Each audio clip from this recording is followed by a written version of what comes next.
It was a beehive of activity at the parliamentary buildings as the new members of parliament took their oath of office and oath of allegiance. This was the first task of the new MPs. The legislators took the oath in the alphabetical order of their names, as was used on the ballot paper. And that I will preserve and protect and defend.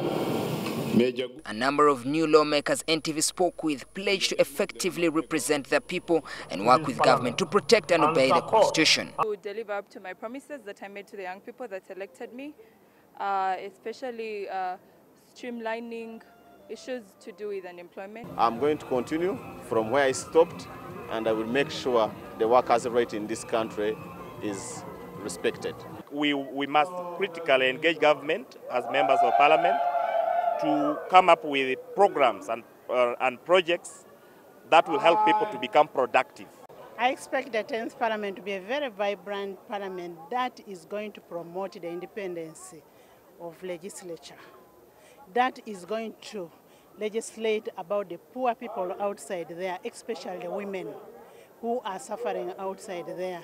But others, especially women MPs, focus will be put on women empowerment through pushing for policies that improve a lot of women. I plan to visit every district, meet with all the youth leaders in that very district, talk to them, empower them, sensitize them, advise them on how they should work together as a team.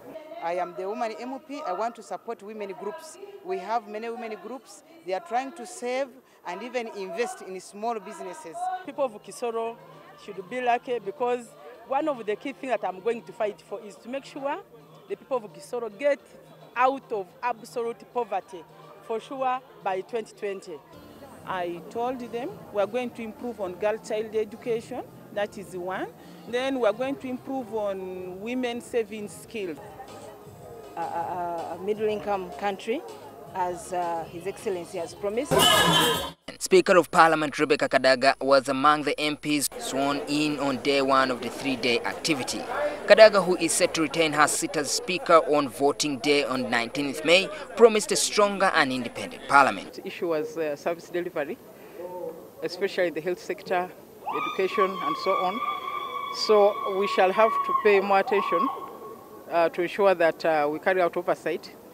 We want to make sure the budgets are done, but also that the things for which we budget are actually in place. Opposition MPs, who are significantly outnumbered in the House, dominated by the ruling NRM party, they would like to see a more robust parliament.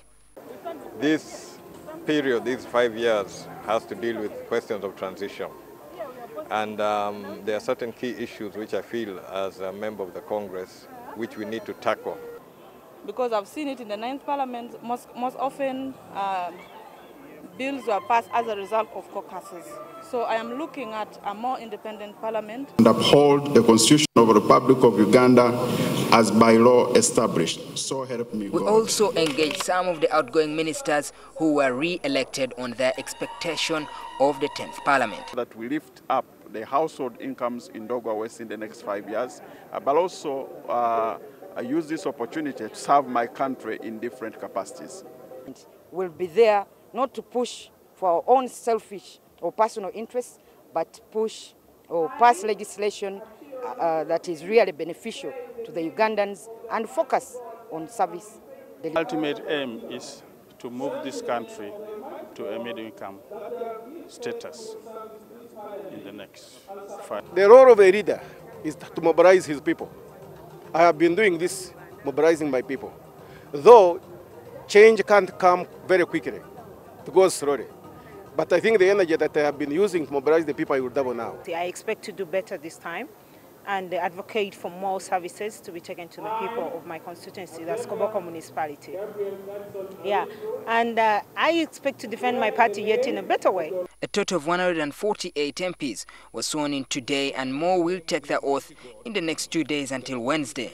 The first official business of the 10th Parliament will be conducted on Thursday 19th with the election of the Speaker and the Deputy Speaker. Maurice Ochol, NTV.